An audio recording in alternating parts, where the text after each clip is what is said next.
Hello everyone, my name is Salman and hello to all my young friends who are studying in intermediate and they are watching this video।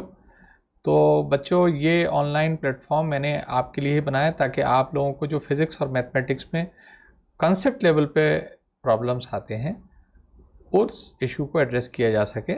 आज का हमारा जो topic है physics से और topic का नाम है फ्रेम ऑफ रेफरेंस। तो आइए जानते हैं फ्रेम ऑफ रेफरेंस क्या होता है। फ्रेम ऑफ रेफरेंस बहुत ही फंडामेंटल और इम्पॉर्टेंट कॉन्सेप्ट है फिज़िक्स का और इसको इनिशियल चैप्टर्स में यानी फर्स्ट और सेकंड चैप्टर्स में ही फिज़िक्स में पढ़ाया जाता है। तो अगर कभी कभी स्टूडेंट्स इनिशियल चैप्टर्स को स्किप कर देते हैं तो उनको इसको समझने में दिक्कत होती है, प्रॉब्लम होती है। तो I think it is very essential कि इसको ठीक तरह से समझा जाए। तो चलिए हम समझते हैं कि फ्रेम ऑफ रेफरेंस किसे कहते हैं। ये टर्म आई कहाँ से। तो अगर आप डिक्शनरी की डेफिनेशन देखें, अब यहाँ घबराइएगा नहीं, आप सोचिएगा कि लिटरेचर पढ़ाने लगे, नहीं ऐसा नहीं, इसका रेलेवेंस है। डिक्शनरी की डेफिनेशन ये कहती है पर्टिकुलर सेट ऑफ बिलीव्स या आइडियाज़ और एक्सपीरियंस जो कि किसी पर्सन के अंडरस्टैंडिंग और जजमेंट को इफ़ेक्ट करते हैं। ये डिक्शनरी की डेफिनेशन है। यानी किसी का बिलीफ है या उसके आइडियाज़ हैं या उसके एक्सपीरियंस है, यानी उसकी कहाँ अपब्रिंगिंग हुई है जो उसके जजमेंट और अंडरस्टैंडिंग पर असर डालती है। जैसे मिसाल के तौर पर अगर आपकी अपब्रिंगिंग किसी ऐसे एनवायरनमेंट में हुई है जहाँ सब लोग बहुत ही डिसिप्लिन, बहुत स्ट्रिक्ट है, तो आप उस तरह से सोचेंगे, उस तरह से चीज़ों को जज करेंगे, आपका फ्रेम ऑफ रेफरेंस वैसा हो जाएगा। लेकिन अगर आपकी कहीं और मान लीजिए जहाँ लोग लीनियंट है तो फिर आपका थोड़ा सा दूसरा हो जाएगा फ्रेम ऑफ रेफरेंस, यानी चीज़ों को परखने का, उन्हें देखने का नज़रिया जिसे कहते हैं। तो ये बात हुई डिक्शनरी की डेफिनेशन की। अब आइए थोड़ा थोड़ा हम फिज़िक्स की तरफ मूव करते हैं। ये है हमारी एम्पायर स्टेट बिल्डिंग। तो एक ज़माने में, एक टाइम में ये वर्ल्ड के टॉलेस्ट स्ट्रक्चर्स में मानी जाती थी।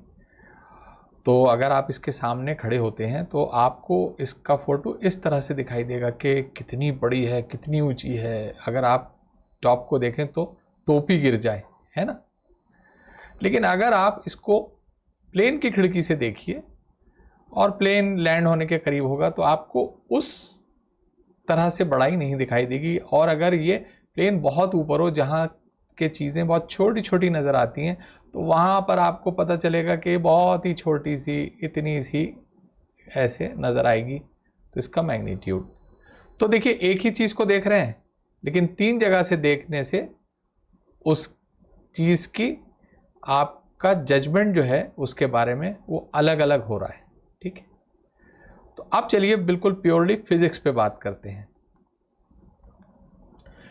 यहाँ पर फ्रेम ऑफ रेफरेंस की डेफिनेशन जो है वो frame of reference is a system जिसके रिस्पेक्ट में किसी भी ऑब्जेक्ट या इवेंट का पोजीशन और टाइम कोऑर्डिनेट डिस्क्राइब किए जा सकते हैं।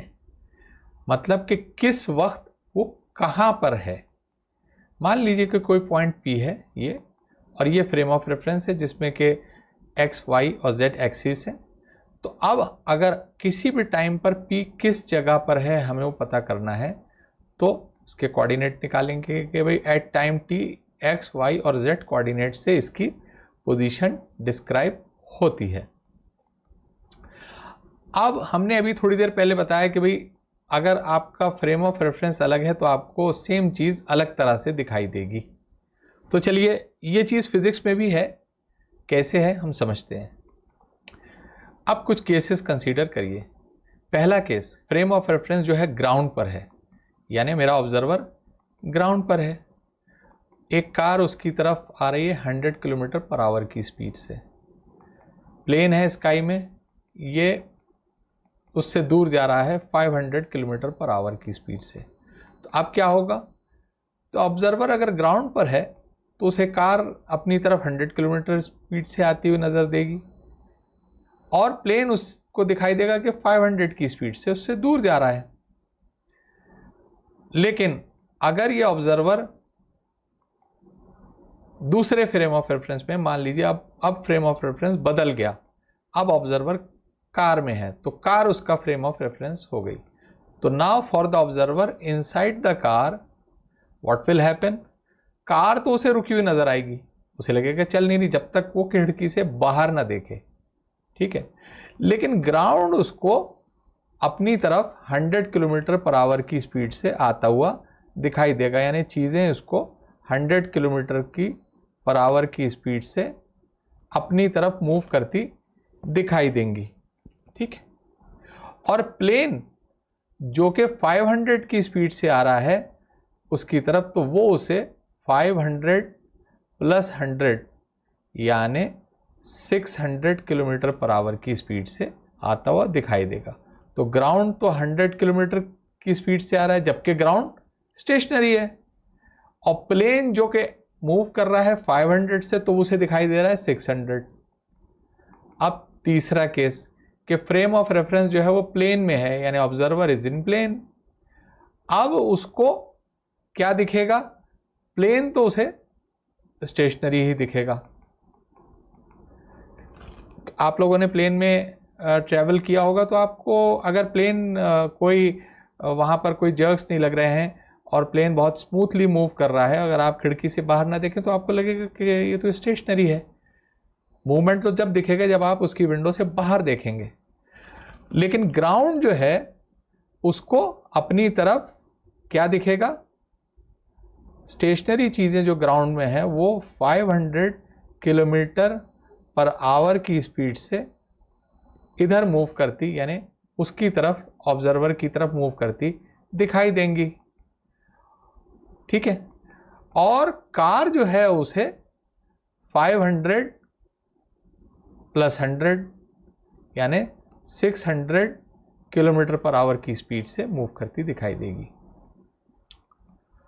तो हमने देखा कि एक ही फिजिकल क्वांटिटी को आप अलग अलग फ्रेम ऑफ रेफरेंस से जब देखते हैं तो उसकी वैल्यूज अलग अलग होती हैं। अब फ्रेम ऑफ रेफरेंस जनरली दो टाइप के होते हैं, पहला है इनर्शियल और दूसरा है non inertial. Inertial frame of reference किसे कहते हैं, यहां पर न्यूटन्स लॉज जो हैं, न्यूटन्स के लॉज आपने पढ़े होंगे, वो करेक्टली किसी बॉडी का मोशन डिस्क्राइब करते हैं। ऐसे फ्रेम ऑफ रेफरेंस यानी इनर्शियल फ्रेम ऑफ रेफरेंस या तो रेस्ट पर होंगे या यूनिफॉर्म वेलोसिटी से मूव करते होंगे। इस तरह के फ्रेम ऑफ रेफरेंस जो कि रेस्ट पर हैं या यूनिफॉर्म वेलोसिटी से मूव कर रहे हैं वो होंगे इनर्शियल। तो भाई नॉन इनर्शियल क्या है, non inertial frame of reference जो है यहां पर Newton's law does not hold good, यानी न्यूटन्स लॉ अप्लाई नहीं होते हैं। ऐसे फ्रेम या तो एक्सेलरेटेड होते हैं या रोटेटिंग फ्रेम ऑफ रेफरेंस होते हैं। अगर हमको न्यूटन्स लॉ को यहां पर अप्लाई करना है तो हमें एक मिस्टीरियस फोर्स या सूडो फोर्स, सूडो कहते हैं झूठा जो है नहीं, वो हमें कंसीडर करना होगा, तब जाके न्यूटन्स के लॉ यहां अप्लाई होंगे। अब आप सोच रहे होंगे अरे ऐसा कैसे हो सकता है, न्यूटन्स के लॉ नहीं अप्लाई कर रहे हैं। नहीं नहीं, ये उस फ्रेम ऑफ रेफरेंस में बैठे ऑब्जर्वर के लिए हैं। बाहर से जो है वो ऑब्जर्वर उस जो पूरी पिक्चर देख रहा है उसके लिए प्रॉब्लम नहीं है, उसको न्यूटन्स लॉ जो है वो अप्लाई करते हुए दिखाई देंगे। लेकिन जो इस फ्रेम ऑफ रेफरेंस में बैठा है ऑब्जर्वर, उसको नहीं दिखाई देगा, उसको लगेगा कि भाई न्यूटन के लॉ वायलेट हो गए। अब हम एग्जाम्पल से इसे क्लियर करेंगे कि ऐसा कैसे होता है। So few example in coming slides will clear this. अब बात करते हैं इनर्शियल फ्रेम ऑफ रेफरेंस की। एक ऑब्जर्वर है जो कि एक ट्रेन में मूव कर रहा है और ट्रेन में एक बॉब जो है वो सीलिंग से हैंग कर रहा है, ठीक है। ट्रेन या तो रेस्ट पर है या कांस्टेंट वेलोसिटी से मूव कर रही है। अब मान लीजिए ट्रेन रेस्ट पर है, ये मेरा ऑब्जर्वर है। मान लीजिए ऑब्जर्वर क्या एक कैमरा लगा हुआ है जो बॉब की तरफ फोकस कर रहा है और आप रिमोट से इस बॉब को देख रहे हैं कि हाँ भाई कोई फोर्स नहीं है तो कोई मूवमेंट नहीं है और ये बॉब ऐसे ही लटक रहा है। दूसरा, ट्रेन कांस्टेंट वेलोसिटी से मूव कर रही, तब भी बॉब ऐसी अपनी पोजीशन में है, तब भी आपको लग रहा है कि भाई कोई फोर्स नहीं है तो कोई मोशन नहीं है, ठीक है, क्योंकि मोशन के लिए अब यहां ये ट्रेन मूव कर रही है v वेलोसिटी से। तो इन दोनों केसेस में ऑब्जर्वर को कोई उसकी पोजीशन में बॉब की चेंज नहीं नजर आता है। इसका मतलब वो कहता है कि भाई चेंज नहीं है, इसका मतलब कोई फोर्स भी नहीं दिखाई दे रहा है, तो कोई चेंज भी नहीं है, तो भाई न्यूटन्स लॉ जो है वो दे होल्ड गुड। ये जो हैं दोनों, ये इनर्शियल फ्रेम ऑफ रेफरेंस के एग्जाम्पल हैं। अब non inertial frame of reference क्या है, तो चलिए उन्हें भी समझते हैं। Non inertial frame of reference, मान लीजिए ट्रेन जो है वो सडनली एक्सेलरेट करती है या डिसेलरेट करती है, तब क्या होगा? अगर ट्रेन सडनली एक्सेलरेट करती है तो ये ऑब्जर्वर जो बैठा है, जिसको पता नहीं कि एक्सेलरेट कर रही है, या मान लीजिए हमारा कैमरा लगा हुआ है जिससे हम बॉब को देख रहे हैं, तो कैमरे में दिखेगा कि बॉब एकाएक ही जैसे ही एक्सेलरेट करी बॉब इस पोजीशन में आ गया। तो कैमरे से लगेगा कि भाई इस पर कुछ फोर्स तो नहीं है, किसी ने इसे धक्का भी नहीं दिया, खुद ब खुद एकदम ये पीछे आ गया। लेकिन जो बाहर ऑब्जर्वर है उसको मालूम है, वो देख रहा है कि भाई ये इनर्शिया की वजह से पीछे आया है क्योंकि न्यूटन्स लॉ क्या कहता है? Every body continues to be in its state of rest or of uniform motion until and unless exerted by some external force. तो ये इनर्शिया की वजह से पीछे आया है। इसी तरह से जब आप ट्रेन के अंदर रिटार्डेशन हो, यानी उल्टी डायरेक्शन में एक्सेलरेट करे, यानी जब जिस ट्रेन डायरेक्शन में मूव कर रही है उसके उल्टी डायरेक्शन में, तब क्या होगा? तब ये बॉब आगे की तरफ जाएगा, ठीक है। तब भी हमारा ऑब्जर्वर जो है, जो ट्रेन के अंदर है, वो देखेगा कि अरे यार ये क्या हो गया, अभी तो कोई फोर्स नहीं है, ना धक्का दे रहा है और ये खुद मूव कर रहा है। इन केसेस में, इन दोनों केसेस में ऑब्जर्वर को लगेगा कि यार इसकी पोजीशन में चेंज हो रही है बॉब की, जबकि कोई फोर्स नहीं एक्ट कर रहा है। कैमरे से अगर आप बॉब को देख रहे हैं तो बोले यार ये एकदम पीछे चला गया, ये एकदम आगे चला गया, क्या हुआ? कुछ तो है नहीं। लेकिन जो ट्रेन के बाहर बंदा है या ऑब्जर्वर है, उसको ट्रेन का एक्सेलरेशन और रिटार्डेशन दिखाई दे रहा है, तो वो समझ गया कि इनर्शिया की वजह से है, ये आगे और पीछे जा रहा है, ठीक है। तो ये एग्जाम्पल जो है non inertial frame of reference के हैं। अब एक और एग्जाम्पल, इंटरेस्टिंग एग्जाम्पल लेते हैं। एक रोटेटिंग डिस्क है, उस पर हमने एक कॉइन रखा, एक डिस्क ऐसे रोटेट कर रही है, उस पर हमारा ऑब्जर्वर साहब बैठे हैं, यानी कैमरा लगा है, यहाँ हमारा कॉइन रखा हुआ है। तो ऑब्जर्वर देख रहा है कि कॉइन जो है स्टेशनरी है, डिस्क रोटेट कर रही है। कैमरे से हम देख रहे हैं कि भाई कॉइन तो यहाँ रखा हुआ है। थोड़ी देर में हमने देखा कि कॉइन जो है वो मूव करने लगा और ये इस तरह से यहां पहुंच गया, इस ट्रेजेक्ट्री से। तो हमने कहा भाई ये क्या हो गया? अगर कॉइन यहां पर मान लीजिए फिक्स होता तो ये कैमरा भी घूम रहा है और कॉइन फिक्स है, उसे वहीं का वहीं दिखता। लेकिन कॉइन फिक्स नहीं है, coin is free to move, तो ये मूव करके यहां आ गया। तो अब ऑब्जर्वर सोच रहा है कि भाई क्या चीज़ है इसे मूव कर रही है, भाई कोई फोर्स होना चाहिए, फोर्स तो दिख नहीं रहा है, कोई कॉज नहीं दिख रहा है, तो इसका मतलब न्यूटन लॉ वायलेट हो गया।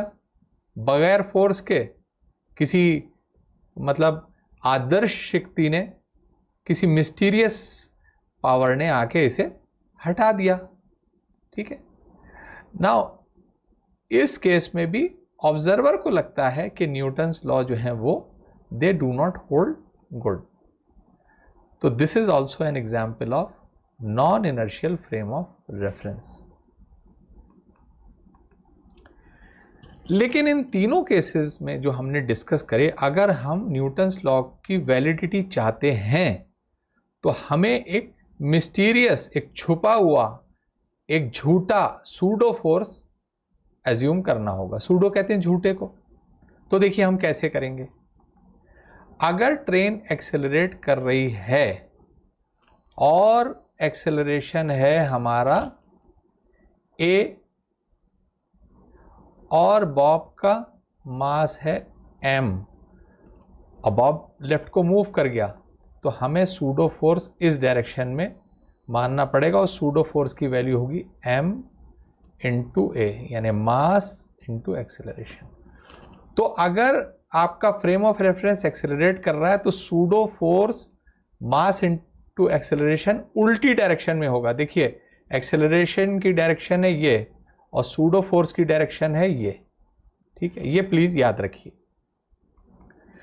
रिटार्डेशन हो रहा है यानी उल्टी डायरेक्शन में एक्सेलरेशन किधर, मान लीजिए ए है और इसका मास है m, तो आपका फ्रेम ऑफ रेफरेंस इस डायरेक्शन में एक्सेलरेट कर रहा है यानी रिटार्डेशन हो रहा है। तो सूडो फोर्स इस डायरेक्शन में लग रहा है और उसकी वैल्यू है m इंटू ए, ठीक है। अब क्वाइन यहां पर है तो क्वाइन अगर ऑब्जर्वर देखे तो उसको कुछ नहीं नजर आ रहा है फोर्स, लेकिन एक एक्सेलरेशन है सेंट्रीपिटल एक्सेलरेशन, वो क्या है v स्क्वायर अपॉन r, ठीक है। तो इस पर फोर्स लगा कितना, इसकी उल्टी डायरेक्शन में सूडो फोर्स, वो हुआ m into V square upon r, अगर इसका मास m है तो, ठीक। तो इस पर ये सूडो फोर्स लग रहा है। तो अगर कोई रोकने की चीज नहीं है क्वाइन को तो क्वाइन रोटेट यानी इस डायरेक्शन में भी मूव करेगा और साथ साथ इस डायरेक्शन भी मूव करेगा, तो उसकी ट्रेजेक्ट्री इस तरह की आएगी। Now it is important to note कि if in case the observer is sitting outside the accelerated or decelerated train, तो there is no deviation, ये तो हमने बताया कि उसको नहीं नजर आता है, उसके लिए उसका फ्रेम ऑफ रेफरेंस इनर्शियल है तो न्यूटन्स लॉ वैलिड है, अप्लाई हो रहे हैं। लेकिन जो ऑब्जर्वर ट्रेन में बैठा है डिस्क पर है उसके लिए ये चीज जो है वो प्रॉब्लम है कि न्यूटन्स लॉ नहीं वैलिड हो रहे हैं, ठीक है। तो इसीलिए उसका फ्रेम ऑफ रेफरेंस कहा जाएगा नॉन इनर्शियल। अब हमको बताइए कि हमारी अर्थ जो है, हमारा फ्रेम ऑफ रेफरेंस अगर अर्थ से अटैच्ड है तो वो कैसा होगा। वीडियो को पॉज करिए और बताइए। I think some of you must have guessed it correctly. Earth के साथ अगर कोई फ्रेम ऑफ रेफरेंस अटैच्ड है तो प्रैक्टिकल पर्पसेस के लिए हम उसे इनर्शियल फ्रेम ऑफ रेफरेंस ही मानते हैं, लेकिन प्रिसाइजली वो भी इनर्शियल नहीं है, क्योंकि एक्सियल रोटेशन, अर्थ तो एक्सिस के अबाउट घूम रही है, और फिर ऑर्बिटल मोशन है अर्थ का। ऑर्बिटल मोशन में क्या होता है, सन के अबाउट चक्कर काट रही, मान लीजिए ये हमारा है सन, तो अर्थ इसके चारों तरफ इस तरह के ऑर्बिट में, जिसको हम कहते हैं इलिप्टिकल ऑर्बिट में चक्कर काटती है।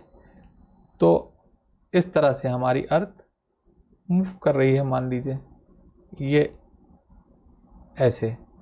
तो जब अर्थ सन के करीब आती है तो इसकी वेलोसिटी ज़्यादा होती है, जब दूर होती है तो वेलोसिटी कम होती है। केपलर्स लॉज ऑफ मोशन में आपको पढ़ाया जाएगा। तो इसका मतलब वेलोसिटी बदल रही है, एक्सेलरेशन है, तो फ्रेम ऑफ रेफरेंस हो गया नॉन इनर्शियल, लेकिन प्रैक्टिकल पर्पसेस के लिए इसको इनर्शियल माना जाता है। अब एक बहुत इंपॉर्टेंट कॉन्सेप्ट यह है कि अगर फ्रेम ऑफ रेफरेंस इनर्शियल है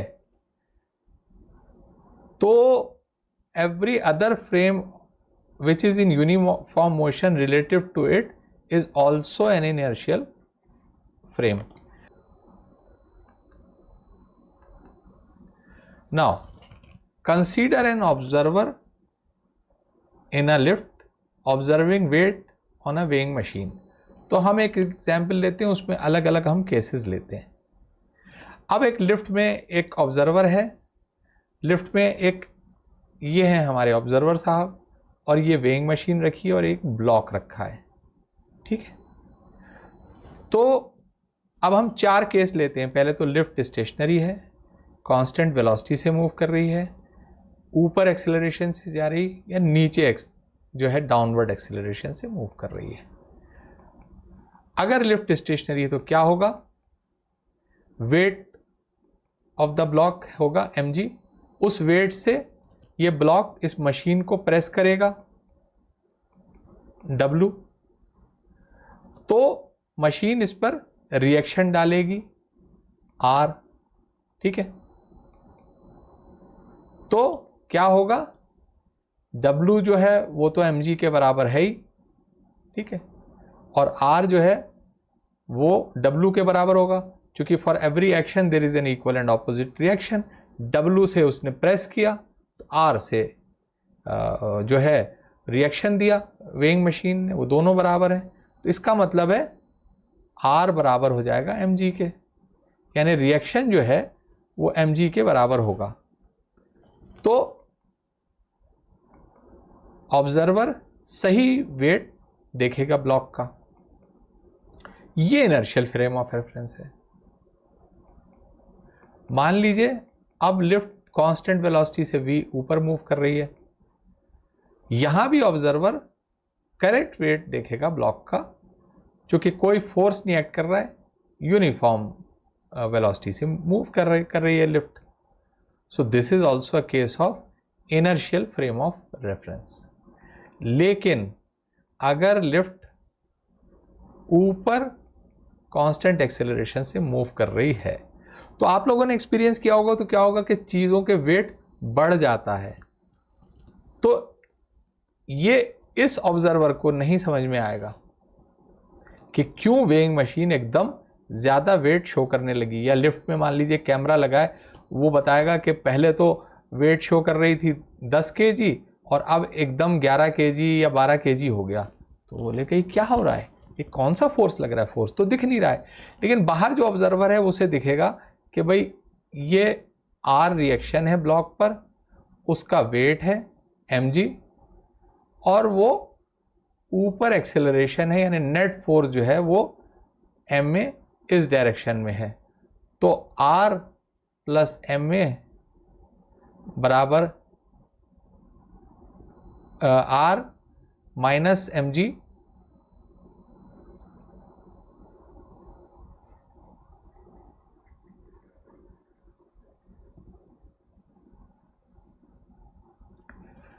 यानी R minus mg is equal to net force in upward direction is equal to ma, मतलब R is equal to mg plus ma। तो R जो है वो बढ़ गया, देखिए, ठीक है। लेकिन जो बंदा लिफ्ट में है ऑब्जर्वर, उसके हिसाब से उस पर कोई फोर्स नहीं लग रहा है ब्लॉक पर, वो तो रेस्ट पर है। तो उसके हिसाब से रिएक्शन जो है वो mg के बराबर होना चाहिए, लेकिन ये गलत है। ये जो है non inertial frame of reference का केस है। तो अब क्या होगा, अब हम कैसे इस चीज़ को एक्सेप्ट करें? तो यहाँ हम क्या करेंगे, एक सूडो फोर्स मानेंगे, और सूडो फोर्स क्या होगा, जिधर फ्रेम ऑफ रेफरेंस आपका एक्सेलरेट कर रहा है उसकी उल्टी डायरेक्शन में लगेगा, और ये सूडो फोर्स होगा ma। अब देखिए जो है वो पूरी पिक्चर क्लियर हो गई। क्या होगा, R is equal to mg plus ma, ठीक है। तो यहाँ पर आपने देखा कि सूडो फोर्स लगाने से now we can explain the thing. Now suppose the lift is moving down with a constant acceleration like this. अब क्या होगा, तो आप लोगों ने एक्सपीरियंस किया होगा कि अगर लिफ्ट एकदम नीचे जाती है एक्सेलरेशन से, तो आपको थोड़ा सा वेटलेसनेस की सी पोजीशन एक्सपीरियंस होती है। अब जो बाहर ऑब्जर्वर है लिफ्ट के, उसको तो एक्चुअल पिक्चर दिखाई दे रही, तो वो क्या देख रहा है कि इस पर रिएक्शन ब्लॉक पर R है और इसका वेट है mg और नेट फोर्स इस पे डाउनवर्ड से, क्योंकि ये एक्सेलरेशन से मूव कर रहा है ब्लॉक, तो क्या होगा mg माइनस r बराबर ma। तो r बराबर होगा mg माइनस ma। तो यहाँ वो एक्सप्लेन कर सकता है कि वेट क्यों कम हो गया। तो देखें ना mg माइनस ma, तो रिएक्शन जो है वही वेट की शक्ल में उसकी रीडिंग आएगी, लेकिन ऑब्जर्वर को तो पता नहीं, ऑब्जर्वर को ये चीज़ नहीं दिख रही है क्योंकि उसका non inertial frame of reference है। अब हमें क्या करना पड़ेगा, अब हमें फिर एक सूडो फोर्स लगाना पड़ेगा। तो सूडो फोर्स चूंकि एक्सेलरेट नीचे कर रहा है तो ऊपर को फोर्स लगेगा उल्टी डायरेक्शन में और होगा ma। तो अब इस पर फोर्सेस हो गए r plus pseudo force ma बराबर mg। तो r बराबर हो गया mg माइनस ma। ठीक है, राइट। अब अगर एक्सेलरेशन जो है लिफ्ट का अगर a g के बराबर हो जाए तो क्या होगा, r बराबर हो जाएगा mg माइनस ma, ये भी mg हो जाएगा और ये बराबर 0, यानी कि अब वेटलेसनेस की पोजीशन एक्सपीरियंस होगी।